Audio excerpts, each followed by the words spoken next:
আজকে আপনারা ভাবছেন এটা তো বাংলাদেশের ঘটনা, আমার এখানে তো হয়নি, আমি তো সুরক্ষিত আছি, আমি তো বেঁচে আছি, আমি তো ঠিক আছি। এটা ভাববেন না। আপনি সুরক্ষিত আছেন, এটা বর্তমান। আপনি সুরক্ষিত থাকবেন না, এটা ভবিষ্যৎ। আপনার সঙ্গে বাংলাদেশে দীপু দাসের সঙ্গে যেটা হয়েছে, এই পশ্চিমবঙ্গের শামশেরগঞ্জে যেখানে হিন্দুরা সংখ্যালঘু, সেখানে যেটা হয়েছে আপনার সাথে ওটা হবে, এটা ভবিষ্যৎ। বর্তমান দেখে ভবিষ্যৎ বিচার করুন, আপনার সাথে কি হতে পারে, আপনার সন্তানের সঙ্গে এই রাজ্যে কি কি হতে পারে। যেদিন আপনাদের সঙ্গে এই ঘটনা ঘটবে সেদিন ওই টাকা পয়সা দিয়ে কিন্তু বাঁচতে পারবেন না। লক্ষ্মীর ভাণ্ডারের টাকা জমিয়ে সারা জীবন লক্ষ্মীর ভাণ্ডারের জমানো টাকাও যদি ওদের হাতে তুলে দেন যে নে টাকা পয়সা যা আছে না নিয়ে আমাকে ছেড়ে দে, আমাকে মাফ করে দে, আমার জীবনটা ভিক্ষা দিয়ে দে, বাঁচতে পারবেন না। আপনাকে মারবে, আপনার বাড়িঘর লুট করবে, আপনার সম্পত্তি লুট করবে, আপনার লকার ভাঙবে, আপনার সোনা গয়না যা আছে তিলে তিলে জমিয়েছেন কষ্ট করে, মাথার ঘাম পায়ে ফেলে সব লুটপাট করে নিয়ে যাবে, আপনাকেও মারবে। নমস্কার, আমি দিবাকর, আপনারা দেখছেন জাগরণ বাংলা। আমাদের প্রতিবেশী রাষ্ট্র পূর্ব পাকিস্তানে গতকালকে যে ঘটনা ঘটেছে, আশা করি আপনারা সকলেই জানেন। সোশ্যাল মিডিয়ার মারফতে সেই ছবি, সেই খবর, সেই ভিডিও আপনারা সকলেই দেখেছেন। আমি ইউটিউব কমিউনিটি গাইডলাইন্সের কারণে এখানে দেখাতে পাচ্ছি না। ইউটিউবের তো অনেক পলিসি রয়েছে, সেগুলো মেনে চলতে হয়, তাই সেই নৃশংস ঘটনা আমি আপনাদেরকে দেখাতে পাচ্ছি না। ময়মনসিংহের একজন হিন্দু যুবক, সংখ্যালঘু যুবক, নাম হচ্ছে দীপু দাস, তাকে মিথ্যে ধর্ম অবমাননার অজুহাতে অত্যন্ত নৃশংসভাবে কিছু জিহাদিরা প্রথমে খুন করে, হত্যা করে, তারপরে সেই মৃতদেহটাকে টানতে টানতে জাতীয় সড়কের মাঝখানে এনে আগুন জ্বালিয়ে দেয়। একেবারে উল্লাস করে আগুন জ্বালিয়ে চারিদিকে ঘিরে ধরে জিহাদিরা উল্লাস করে, তারা আল্লাহু আকবার নারায়ে তাকবীর স্লোগান দিতে থাকে এবং কিছু উন্মাদ মৌলবাদীরা হাতে স্মার্টফোন নিয়ে সেটা ভিডিও রেকর্ড করতে থাকে, কেউ ফেসবুক লাইভ করতে থাকে। কোনো পুলিশ, কোনো সেনাবাহিনী এটাকে আটকানোর চেষ্টা করেনি, কোনোভাবে বাধা দেয়নি। এই ঘটনা দেখার পরে আজকে গোটা বিশ্বের সামনে বাংলাদেশের মুখোশটা খুলে গেছে। বাংলাদেশে যখন তখন সংখ্যালঘুদেরকে মেরে টেনে ঝুলিয়ে দেওয়া যায়, পিটিয়ে আগুনে পুড়িয়ে দেওয়া যায়। এটা আরও একবার প্রমাণ হয়ে গেল। আপনাদের নিশ্চয়ই মনে আছে কিছুদিন আগে ওই গীতা পাঠের অনুষ্ঠানে ব্রিগেডে যখন একজন মুসলিম প্যাটিস বিক্রেতাকে সৌমিক গোলদারের মতো কিছু ছেলেরা কান ধরে উঠবস করিয়েছিল এবং দুটো চারটে চর থাপ্পড় মেরেছিল, সেটা নিয়ে খুব চিৎকার চেঁচামেচি শুরু করেছিল কমিউনিস্টরা, তৃণমূলের নেতারা, সেকুলার নেতারা, তথাকথিত সেকুলার নেতারা। ওই শ্রমিক গোলদারকে অ্যারেস্ট করানোর জন্য সায়ন ব্যানার্জির মতো উকিলরা একেবারে উঠে পড়ে লেগেছিল, সায়ন ব্যানার্জিকে অ্যারেস্ট করতে হবে, সায়ন ব্যানার্জি লিঞ্চিং করেছে, এটা অত্যন্ত নিন্দনীয়, এটা অত্যন্ত জঘন্য। কিন্তু আজকে দেখুন এত বড় একটা নৃশংস ঘটনা, নারকীয় ঘটনা, যেই ঘটনার ছবি পর্যন্ত আমি আপনাদেরকে দেখাতে পারছি না, সেই ঘটনার কোনো নিন্দা কমিউনিস্ট পার্টির নেতারা জানাচ্ছেন। একটা কথা তাদের মুখ থেকে শুনতে পেলাম না এখনো পর্যন্ত, না ওই গরু খেকো বিকাশ রঞ্জন ভট্টাচার্য, না শতরূপ, না সায়ন, না দীপশিতা, না মীনাক্ষী, কোনো সিপিএম নেতা, কোনো তৃণমূল নেতা এখনো পর্যন্ত, মমতা বন্দ্যোপাধ্যায়, অভিষেক ব্যানার্জি, কেউ এখনো পর্যন্ত কিন্তু কোনো নিন্দা জানায়নি। এরা প্যালেস্তাইনে কোনো ঘটনা ঘটলে, গাজাতে কোনো ঘটনা ঘটলে কলকাতার রাস্তায় নেমে পড়ে, গাজার জন্য তাদের দরদ উতলে ওঠে। কিন্তু পাশের দেশ পূর্ব পাকিস্তান, বর্তমানে যে নাম বাংলাদেশ, কিন্তু আমি পূর্ব পাকিস্তানই বলি, সেই পূর্ব পাকিস্তানে যখন এত নারকীয় একটা ঘটনা ঘটলো, একেবারে আগুন জ্বালিয়ে একটা হিন্দু যুবককে পুড়িয়ে মারা হলো রাজপথে এনে, আর উল্লাস করছে জিহাদিরা, মৌলবাদীরা, পুলিশ প্রশাসন, সেনাবাহিনী কেউ নেই তাকে বাঁচানোর জন্য, তার এই নারকীয় ঘটনা আটকানোর জন্য। এই ঘটনার নিন্দা কোনো একজন সিপিএম নেতা, কোনো একজন তৃণমূল নেতা, না নওশাদ সিদ্দিকী আইএসএফের, এরাও তো সিপিএমের দোসর, সিপিএমের সঙ্গে 21শে বিধানসভা নির্বাচন জোট করে লড়েছিল, না কংগ্রেস, কোনো একজন নেতা এই ঘটনার প্রতিবাদ জানালো না, এই ঘটনা নিয়ে একটা কথা বললো না। রাস্তায় নামা তো দূরের কথা, কিন্তু দেখুন গাজাতে কিছু হলে, প্যালেস্তাইনে কিছু হলে এরা রাস্তায় নেমে পড়ে, মোমবাতি হাতে নিয়ে কলকাতার রাজপথ একেবারে তোলপাড় করে দেয়। ইসরায়েলকে শিক্ষা দিতে হবে, অমুককে শিক্ষা দিতে হবে, আমেরিকাকে শিক্ষা দিতে হবে। আজকে তারা কোথায়? আজকে আপনারা কোথায়? সায়ন ব্যানার্জি কোথায় আজকে? আজকে আপনাদের এই লিঞ্চিং, দুটো চড় মেরেছিল, দুটো থাপ্পড় মেরেছিল, কান ধরে উঠবস করিয়েছিল, সেটা দেখে আপনাদের বুকের ভেতর একেবারে চিনচিন করে উঠেছিল। আজকে আপনারা কোথায়? আজকে কেন প্রতিবাদ করছেন না? আজকে কেন কথা বলছেন না?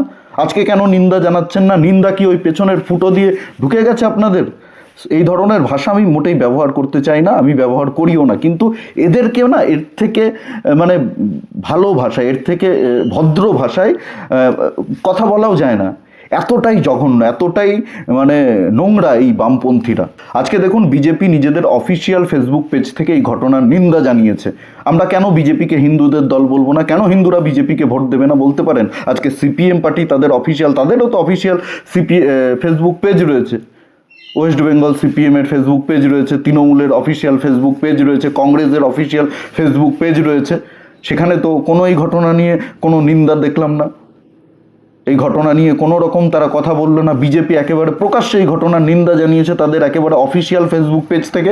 তাহলে হিন্দুরা কেন বলবে না বিজেপি আমাদের পার্টি, বিজেপি আমাদের জন্য কথা বলে, হিন্দুদের জন্য কথা বলে? যখন আমরা দেখলাম শামশেরগঞ্জের ঘটনা, ওই হরগোবিন্দ দাস, চন্দন দাস, সেখানেও তার দলিত, দাস মানে তো তাদেরকে আপনারা দলিত মনে করেন, আমরা সবাইকে হিন্দু মনে করি, কিন্তু আপনাদের কাছে তো ওরা দলিত।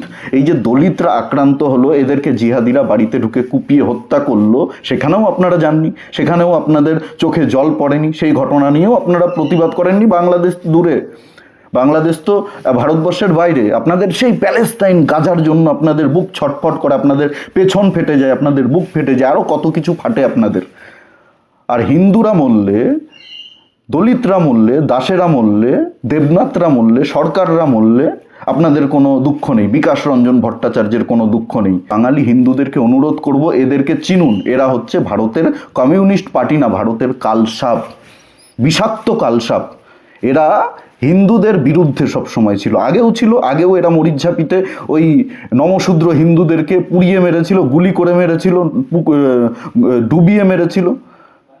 এখনও এদের মানসিকতা ওটাই রয়েছে। ধানতলায় হিন্দুদের বাস থামিয়ে গণধর্ষণ করেছিল এই সিপিএমের নেতারা। এদের মানসিকতা এখনও সেই হিন্দু বিদ্বেষী, হিন্দু বিরোধী, এখনও সেই মানসিকতা রয়েছে। আজকে বাংলাদেশের এই দীপুর সঙ্গে যেটা ঘটলো, সেই ঘটনাটা দেখে আপনারা ভবিষ্যতের জন্য তৈরি হন। পশ্চিমবঙ্গেও এই ধরনের ঘটনা ঘটবে, ওই চন্দন দাসের সঙ্গে ঘটেছে, হরগোবিন্দ দাসের সঙ্গে ঘটেছে যেভাবে, আপনাদের সঙ্গেও ঘটবে। একেবারে প্রকাশ্যে ওই 12 নম্বর জাতীয় সড়কে এনে আপনাদের পরিবারের আত্মীয় স্বজনের লোকজন মিথ্যে অভিযোগ এনে আপনাদের পরিবারের লোকজনকে একেবারে আগুন জ্বালিয়ে দেবে ঝুলিয়ে। কি করবেন তখন? পুলিশ প্রশাসন কেউ বাঁচাতে পারবে না, কেউ আসবে না, ফোনই তুলবে না পুলিশ, টেবিলের তলায়, শাটারের তলায় লুকিয়ে থাকবে পুলিশ। না কোনো সিপিএমের নেতা আসবে, না কোনো কংগ্রেসের নেতা আসবে, না কোনো তৃণমূলের নেতা আসবে, না কোনো ওই রাষ্ট্রবাদী মুসলমান ছুটে আসবে, বাঁচাতে কেউ আসবে না। আপনারা মার খাবেন, আপনারা মরবেন। পশ্চিমবঙ্গে এই অবস্থা হবে আপনাদের। আজকে আপনারা ভাবছেন এটা তো বাংলাদেশের ঘটনা, আমার এখানে তো হয়নি, আমি তো সুরক্ষিত আছি, আমি তো বেঁচে আছি, আমি তো ঠিক আছি। এটা ভাববেন না। আপনি সুরক্ষিত আছেন, এটা বর্তমান। আপনি সুরক্ষিত থাকবেন না, এটা ভবিষ্যৎ। আপনার সঙ্গে বাংলাদেশে দীপু দাসের সঙ্গে যেটা হয়েছে, এই পশ্চিমবঙ্গের শামশেরগঞ্জে যেখানে হিন্দুরা সংখ্যালঘু, সেখানে যেটা হয়েছে আপনার সাথে, ওটা হবে, এটা ভবিষ্যৎ। বর্তমান দেখে ভবিষ্যৎ বিচার করুন, আপনার সাথে কি হতে পারে, আপনার সন্তানের সঙ্গে এই রাজ্যে কি কি হতে পারে। যেদিন আপনাদের সঙ্গে এই ঘটনা ঘটবে, সেদিন ওই টাকা পয়সা দিয়ে কিন্তু বাঁচতে পারবেন না। লক্ষ্মীর ভাণ্ডারের টাকা জমিয়ে সারা জীবন, লক্ষ্মীর ভাণ্ডারের জমানো টাকাও যদি ওদের হাতে তুলে দেন, যে নে টাকা পয়সা যা আছে না, নিয়ে আমাকে ছেড়ে দে, আমাকে মাফ করে দে, আমার জীবনটা ভিক্ষা দিয়ে দে, বাঁচতে পারবেন না। আপনাকে মারবে, আপনার বাড়িঘর লুট করবে, আপনার সম্পত্তি লুট করবে, আপনার লকার ভাঙবে, আপনার সোনা গয়না যা আছে তিলে তিলে জমিয়েছেন কষ্ট করে, মাথার ঘাম পায়ে ফেলে সব লুটপাট করে নিয়ে যাবে, আপনাকেও মারবে। কেউ কিচ্ছু করতে পারবে না। ওই ক্যামেরা অন করে ফেসবুক লাইভ করবে, ভিডিও করবে, কিচ্ছু করতে পারবেন না আপনারা। আজকে বাংলাদেশের সরকার একজনকে দেখেছেন গ্রেপ্তার করেছে, মোহাম্মদ ইউনূসের সরকার। আমরা তো ভিডিওতে দেখছি ওখানে কারা কারা রয়েছে, কারা কারা ওই ঘটনার সঙ্গে জড়িত, আর কারা কারা আল্লাহু আকবার নারায়ে তাকবীর ধ্বনি দিচ্ছিল, কারা কারা ভিডিও করছিল, কারা কারা লাইভ করছিল, সব মুখ দেখা যাচ্ছে। একজনকেও বাংলাদেশের পুলিশ প্রশাসন গ্রেপ্তার করেছে? আজকে চিন্ময় প্রভু জেলের মধ্যে পচে মরছে, আমরাও চিৎকার করেছি, অনেক চিৎকার করেছি, কিন্তু কিছুই হবে না। চিৎকার করে তো লাভ নেই, ব্যাপারটাকে বুঝতে হবে এবং সেই অনুযায়ী সময় মতো সঠিক সময়ে ব্যবস্থা নিতে হবে। যারা আপনাদের হয়ে কথা বলছে তাদের পাশে দাঁড়াতে হবে, তাদেরকে সমর্থন করতে হবে, এটাই বাস্তবতা। এটা যত তাড়াতাড়ি আপনারা বুঝবেন, তত তাড়াতাড়ি আপনাদের মঙ্গল, বাঙালি হিন্দুদের মঙ্গল, পশ্চিমবঙ্গের মঙ্গল। নমস্কার। ভিডিওটা ভালো লাগলে প্রচুর পরিমাণে শেয়ার করবেন, সকলের কাছে এই সত্য পৌঁছে দেবেন। আর এই বিষয়ে যদি আপনাদের কোনো মতামত থাকে অবশ্যই কমেন্টে জানাতে ভুলবেন না। আর আমাদের চ্যানেলে নতুন হলে অবশ্যই চ্যানেলটি সাবস্ক্রাইব করে পাশে থাকুন, পাশের বেল আইকনটি প্রেস করে দিন। আমাদের প্রতিটি ভিডিওর নোটিফিকেশন আপনাদের কাছে সবার আগে পৌঁছে যাবে। সবাই খুব ভালো থাকুন, সুস্থ থাকুন, আশেপাশে সবার খেয়াল রাখুন। জয় হিন্দ, বন্দে মাতারাম, ভারত মাতা কি জয়।